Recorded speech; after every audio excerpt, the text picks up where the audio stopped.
Okey, baik. Alhamdulillah. Kita teruskan lagi perbincangan tentang beberapa hakikat tentang Nabi dan Rasul yang mesti kita faham, mesti kita imani. Yang pertama sekali, Nabi SAW merupakan Nabi yang terakhir. Nabi Muhammad SAW merupakan Nabi yang terakhir. Dan Nabi yang pertama ialah Nabi Adam AS. Jadi apa maksudnya Nabi yang terakhir? Maksudnya tak ada lagi dah siapa-siapa yang akan menerima risalah, menerima wahyu daripada Allah selepas Nabi Muhammad SAW. Jadi ada perbahasan yang mengatakan bahawa mana boleh Nabi Muhammad Nabi yang terakhir. Nabi yang terakhir sekali ialah Nabi Isa AS. Jadi ini perbahasan yang batil lah, perbahasan yang tidak betul, perbahasan yang salah. Kenapa?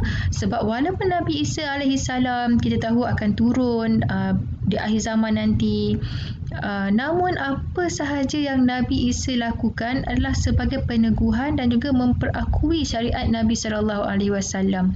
Maksudnya Nabi Isa dia tidak membawa syariat yang baru dan dia tidak membatalkan syariat Nabi Muhammad SAW. Malah Nabi Isa ini akan melaksanakan syariat Nabi Muhammad SAW. Sebab tu perlu kita faham bahawa Nabi Isa ni dia mendapat dua kelebihan lah. Yang pertama, Nabi Isa ni sebagai Nabi, sebagai Rasul yang menerima wahyu. Dan yang keduanya, Nabi Isa ni juga dia terpilih untuk menjadi umat Nabi Muhammad SAW sebab dia hidup pada zaman umat Nabi SAW. Sebab itulah Nabi SAW menyatakan kepada Nabi Isa bahawa Nabi Isa ini adalah saudaraku, maksudnya saudara dari sudut sama-sama menerima risalah. Dalam masa yang sama, Nabi Isa ni juga adalah umatku, kerana Nabi Isa ni akan bersama dengan umat Nabi Muhammad SAW dalam peristiwa-peristiwa penting di akhir zaman nanti. Okey, yang keduanya, kita mesti meyakini bahawa dalam kitab Allah ni, dalam Al-Quran, Allah Ta'ala telah menyebut 25 orang Rasul. Terdapat juga Nabi dan Rasul yang Allah tak menceritakan secara terperinci dalam Al-Quran. Maksudnya ada dalam ayat Quran yang mengatakan bahawa ada nama-nama yang Allah sebut. Maksudnya Allah sebut contohnya kisah yang agak terperinci juga, contohnya kisah Nabi Musa dengan Fir'aun, agak terperinci kan kisah dia, apa Nabi Musa cakap, apa Fir'aun balas. Nabi yang lain yang agak terperinci juga ialah Nabi Yusuf, daripada kecil sampai dah berjaya menjadi sampai dia berjaya jumpa semulalah bapa dia, iaitu Nabi Yaqub. Ada juga kisah yang terperinci juga, antaranya ialah kisah Nabi Ibrahim AS. Jadi walaupun ada kisah-kisah yang terperinci, ada juga kisah-kisah yang Allah nyatakan secara tidak terperinci, tapi kita tahu Nabi itu wujud. Sebab Allah pun cakap dalam Quran bahawa ada di kalangan Nabi-Nabi ni yang kami tidak ceritakan kepada kamu. Jadi sesetengah ulama membahaskan terdapat 124,000 orang Nabi dan Rasul. Jadi itu adalah perbahasan, adalah hujah-hujah dia mengapa kan, kenapa dia letakkan 1, 2, 4. Tapi poin dia dalam bab meyakini Nabi dan Rasul ni, cukup untuk kita meyakini bahawa setiap kaum tu ada Nabi. Itu yang pertama.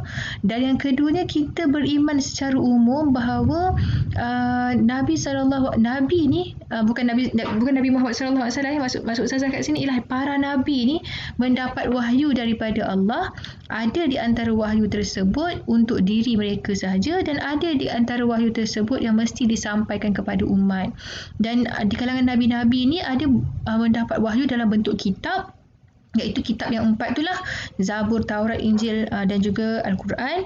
Ada juga di kalangan Nabi yang mendapat suhuf.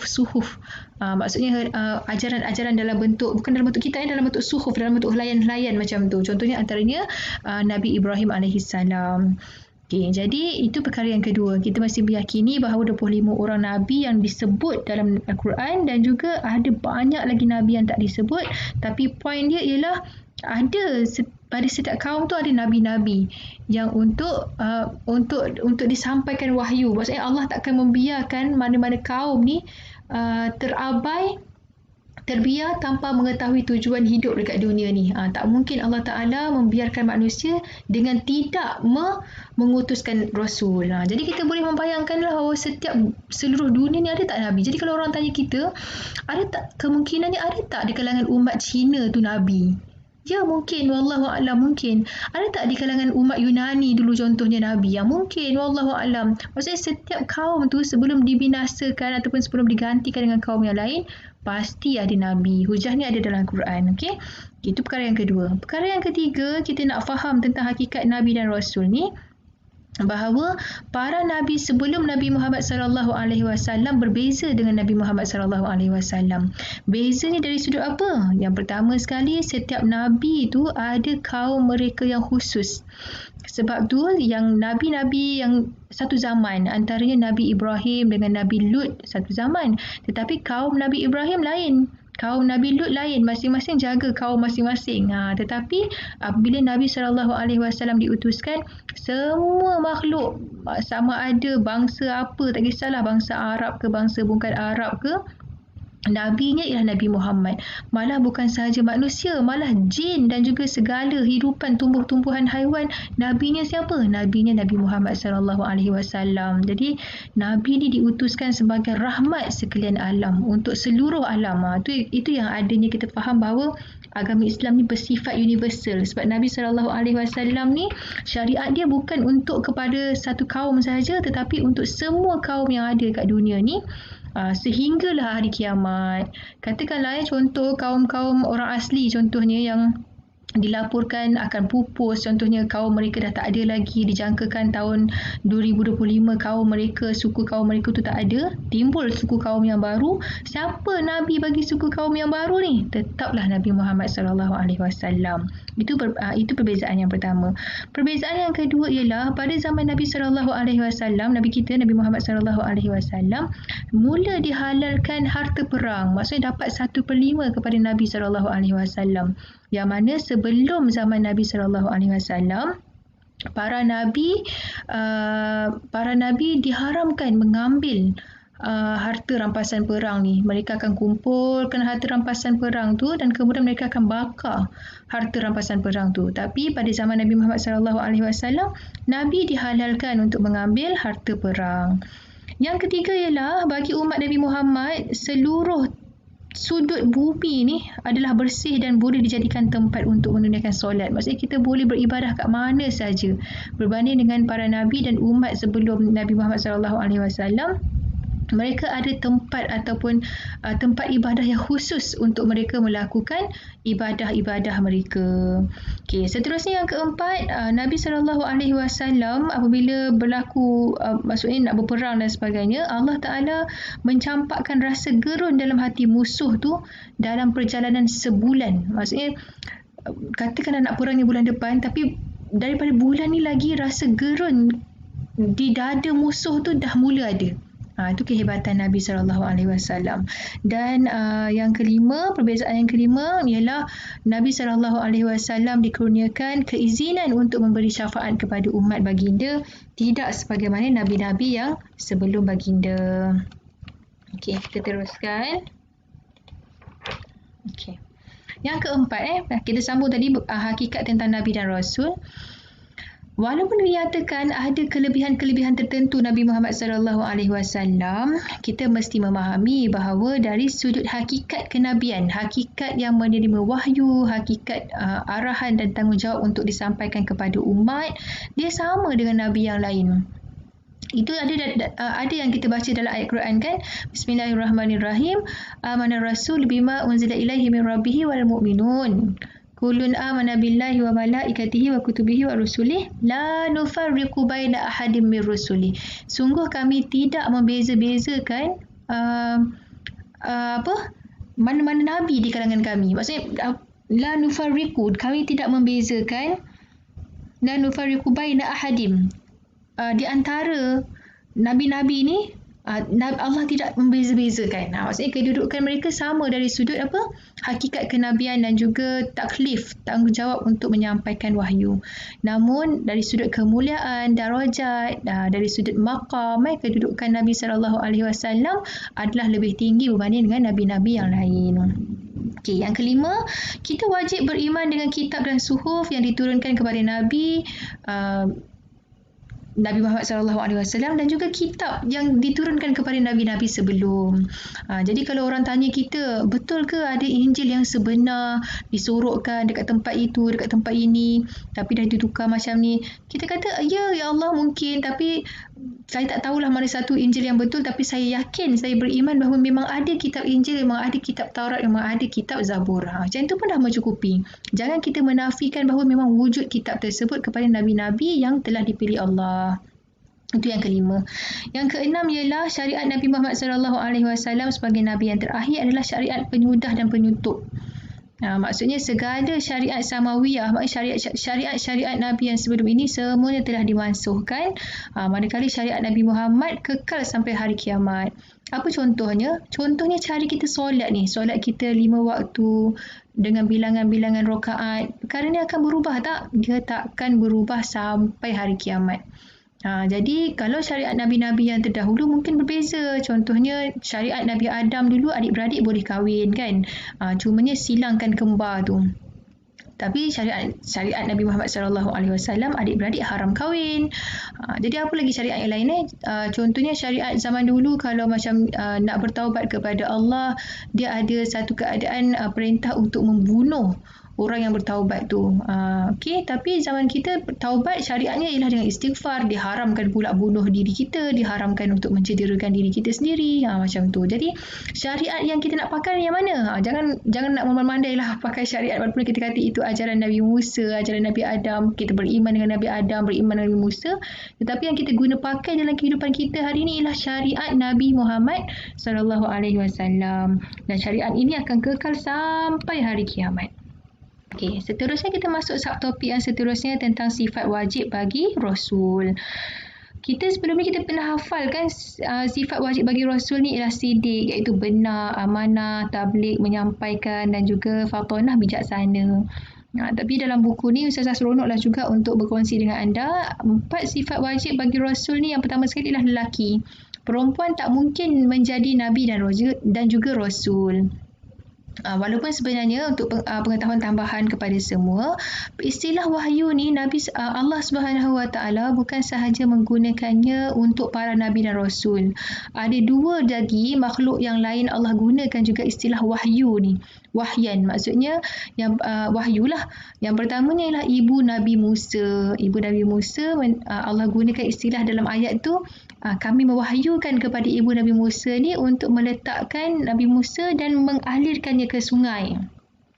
Satu lagi makhluk ialah lebah. Kami wahyukan kepada lebah untuk bersarang dekat sekian tempat. Jadi walaupun Allah Subhanahu Wa Taala menggunakan istilah wahyu kepada ibu Nabi Musa dan juga istilah wahyu kepada lebah, tetapi dia tidaklah menunjukkan kepada yang kita maksudkan tadi tu, perkhabaran yang mesti disampaikan kepada umat. Dia tidak merujuk kepada wahyu dalam konteks yang kita cakap ni. Dia lebih menunjukkan untuk Nabi Musa tu kita boleh kata gerak hati, boleh kita kata firasat. Untuk lebah macam tu. Dalam konteks kita sekarang ni hanya lelaki sahaja yang mendapat wahyu. Yang keduanya mesti bersifat amanah. Amanah ni daripada dua sudut lah. Satunya ialah dari sudut perbuatan, perkataan dia tidak ada rasa nak menipu, tidak ada rasa nak menyeleweng, dan dia amanah dari sudut memikul tanggungjawab menyampaikan kepada umat. Okey, itu yang kedua.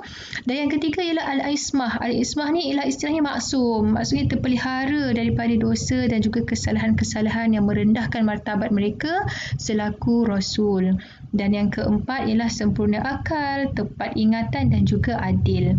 Namun walaupun Nabi SAW serta para nabi yang lain alaihimussalatu wassalam mendapat wahyu ni, mendapat jawatan kita kata sebagai nabi dan juga rasul, namun mereka juga mempunyai sifat kemanusiaan ataupun kita kata sifat basyariah. Maksudnya sakit, minum, makan, berkahwin, ada rasa marah, boleh menunjukkan rasa marah. Nabi SAW kalau marah wajahnya merah, tak bercakap dengan orang, malah Nabi pun akan mengelakkan untuk memandang orang yang dia marah tu. Jadi itulah sifat-sifat kemanusiaan, sifat-sifat manusia yang ada pada Nabi ni, sebab para Nabi dan Rasul ni dipilih daripada kalangan manusia juga, bukan daripada malaikat ataupun jin. Supaya apa? Apa hikmah dia Nabi dan Rasul ni datang daripada manusia? Supaya mudah kita ni nak mencontohi, nak mengikut apa yang diajarkan oleh para Rasul. Okey, seterusnya selepas kita bincang pasal wahyu, bila kita beriman kepada hal ehwal kenabian ni, kita mesti juga beriman tentang mukjizat.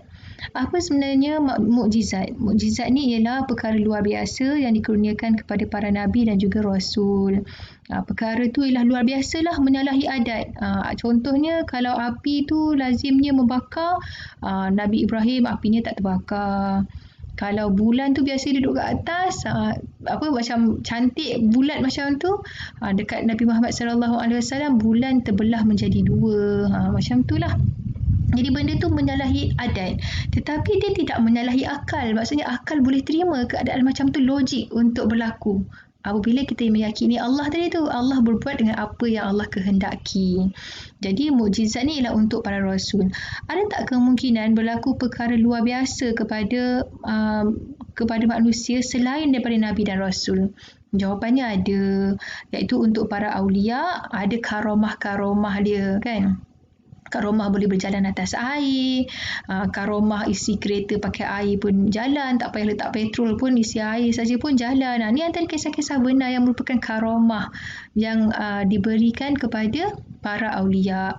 Untuk orang mukmin pun ada, tapi kita namakan dia sebagai ma'unah ataupun pertolongan-pertolongan Allah. Maksudnya contohlah polis ada kat depan kan, kita tak bawa lesen tertinggal kat rumah. Lepas tu kita pun bacalah doa, kita bacalah macam-macam doa lah, kita yakin kepada Allah. Polis tu tak nampak pun kita. Contohnya macam itulah pertolongan daripada Allah. Benda tu maksudnya dia dari sudut adatnya polis akan tahan, tetapi disebabkan pertolongan daripada Allah, polis tak tahan. Macam itulah contoh. Okey, jadi mukjizat yang dikurniakan kepada para nabi ini adalah satu bentuk bukti kebenaran ajaran yang disampaikan, dan yang keduanya sebagai pertolongan Allah kepada para nabi ni.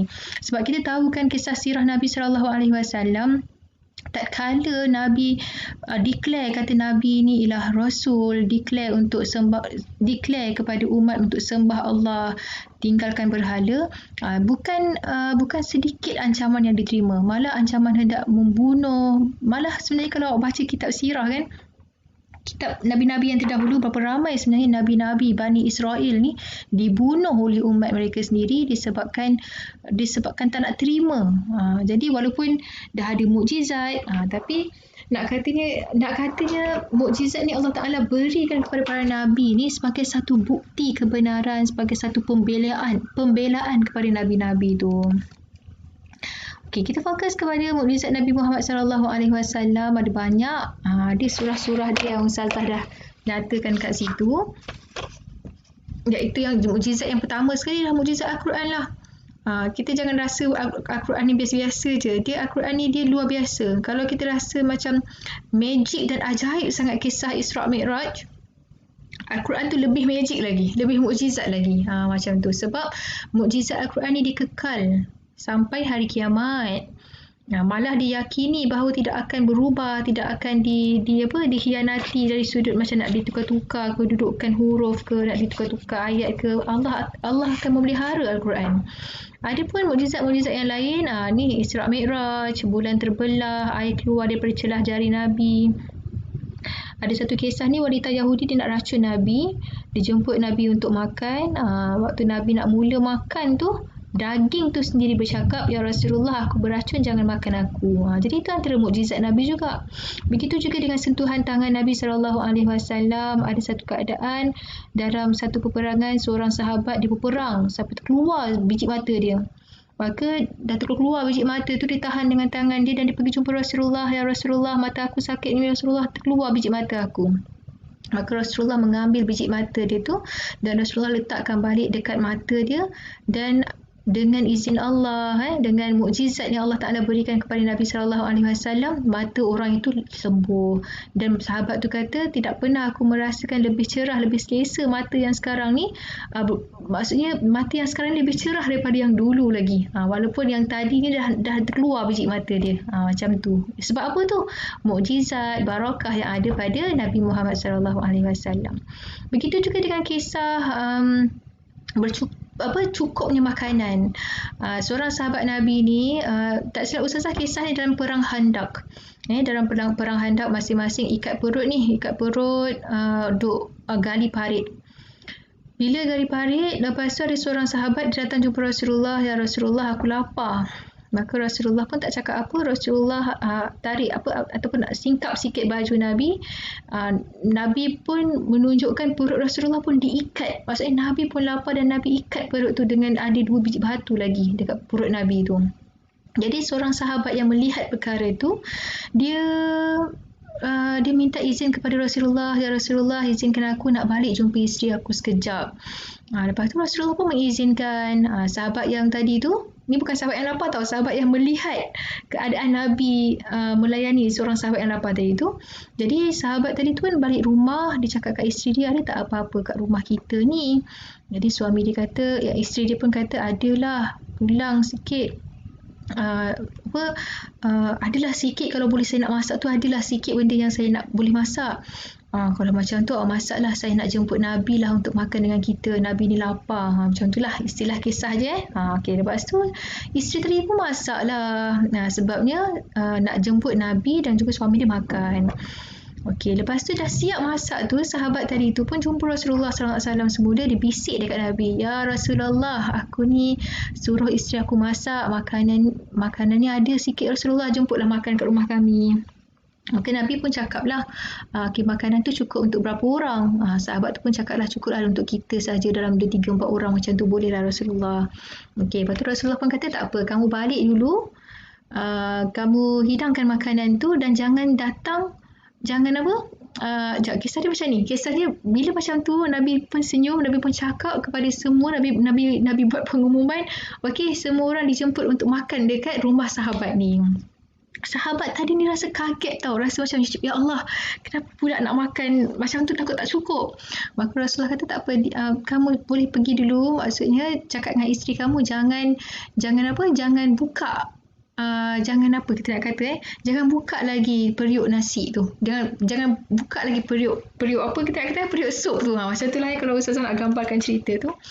Maka sahabat tadi pun baliklah, diikuti dengan segerombolan orang di kalangan orang-orang mukmin, di kalangan sahabat-sahabat Rasulullah. Maka isteri tadi pun terkejut sangat-sangat. Lepas tu dipendekkan cerita, Ustazah tak ingat sangat lah plot dia, tapi poin dia ialah walaupun makanan tu cukup untuk 3 atau 4 orang saja, tapi dengan berkat Rasulullah SAW, Nabi yang cedokkan makanan tu untuk para sahabat. Sebabnya Nabi pesan tunggu Nabi datang. Bila Nabi datang, Nabi cedok, cukup untuk semua orang, kenyang untuk semua orang. Malah dalam makanan tu ada lagi lebihan, ataupun kita kata ada lagi banyak lagi, walaupun dah cukup semua orang makan. Itu nak katanya mukjizat barakah yang ada pada Nabi SAW. Jadi mukjizat-mukjizat yang kita nyatakan ini sebagai satu cara untuk kita menambah lagi rasa sayang, rasa kasih, rasa rindu kepada Nabi Muhammad SAW. Dan kita memahami bahawa mukjizat-mukjizat ini didatangkan kepada Nabi untuk memperakui kebenaran ajaran Nabi, untuk mengukuhkan keimanan umat, untuk membela Nabi sebagai bantuan daripada Allah. Okey, akhir sekali sebagai penutupnya, kita bincangkan perkataan nubuah ni, ataupun kita bincangkan elemen ataupun domain nubuah ni sebagai satu bukti, satu pengukuhan terhadap keyakinan kita bahawa Allah Ta'ala memang wujud. Jadi sebab itulah kalau kita nak beriman kepada Allah tetapi kita tak beriman kepada para Nabi ni, kita tak kasih kat Nabi, kita tak rasa Nabi ni betul-betul berjasa, tak cukup lagi keimanan kita kepada Allah tu. Itu keimanan yang tidak sempurna. Jadi apabila kita nak yakin kepada Allah dan tercari-cari macam mana cara nak mengabdikan diri kepada Allah dengan sebenarnya, nak tak nak memang kita kena lalu juga pintu Nabi ni. Jadi itu yang pertama, sebagai bukti wujudnya Allah. Nabi-Nabi ni ialah sebagai bukti wujudnya Allah. Memanglah melalui pokok, melalui alam ni kita yakin adanya Allah, kita yakin adanya Tuhan. Tapi macam mana kita nak jumpa Allah tu? Macam mana kita nak jumpa Tuhan yang sebenar tu? Jawapannya dengan para Nabi. Yang keduanya ialah kita nak memahami bahawa wahyu ataupun kenabian ataupun kerasulan bukanlah sesuatu yang boleh diusahakan. Dia merupakan pilihan Allah. Okay, dan yang ketiganya ialah kenabian juga merupakan Hasan. Okey, kita teruskan sikit lagi. Perkara yang kedua tadi itu iaitu kenabian bukanlah sesuatu yang boleh diusahakan, sebaliknya memang pilihan Allah, memang wahyu ni datang daripada Allah, bukan direka-reka, dibuat-buat, dilakon-lakonkan oleh Nabi dan juga Rasul. Dan yang ketiganya ialah wahyu juga merupakan perbincangan kita tentang kenabian ini merupakan satu keyakinan bahawa Allah Ta'ala ni sayang kat kita.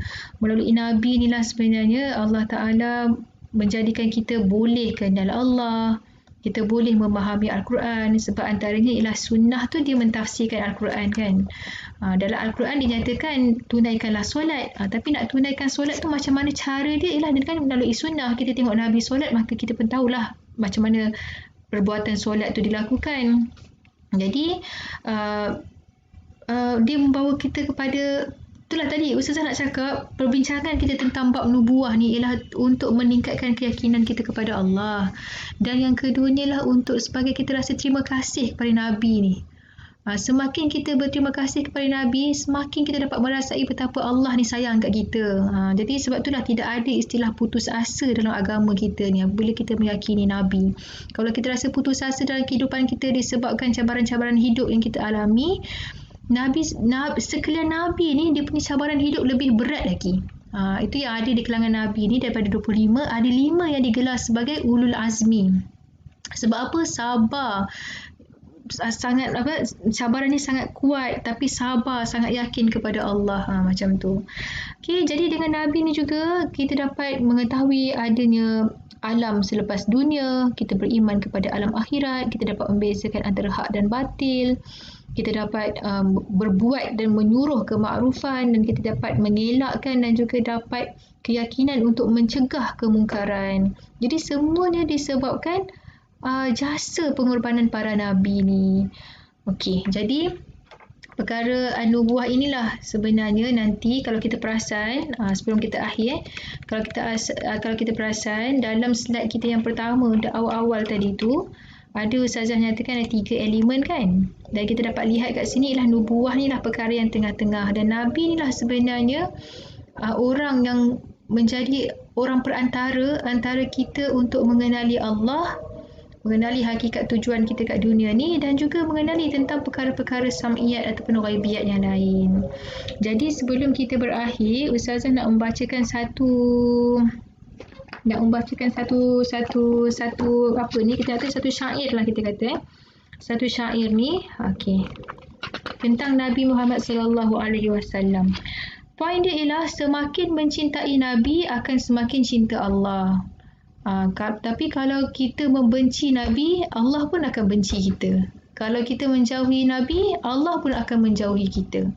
Jadi sebab tu nombor satu yang mesti kita cinta ialah Allah. Namun di kalangan makhluk ni, nombor satu yang mesti kita cinta ialah Nabi Muhammad selaku Nabi kita lah, Rasul kita ni, Nabi Muhammad SAW, yang mesti kita mencintai baginda lebih daripada mencintai diri kita sendiri, dan lebih daripada kita mencintai mak ayah kita. Jadi nilai utama yang Ustaz nak masukkan kat sini ialah tentang rasa terima kasih, rasa cinta, rasa rindu, rasa menghargai Nabi-Nabi kita ni. Dan apabila kita menghargai Nabi kita, maka kita berusahalah sedaya upaya kita untuk mengikuti sunnahnya, sunnah baginda, kita mengikut ajaran baginda. Okey, jadi Ustazah rasa sampai sini, tapi sebelum tu nak bacakan Bismillahirrahmanirrahim tentang Nabi Muhammad SAW. Okey, Bismillahirrahmanirrahim. Allahumma salli wa barik alaihi wasallam.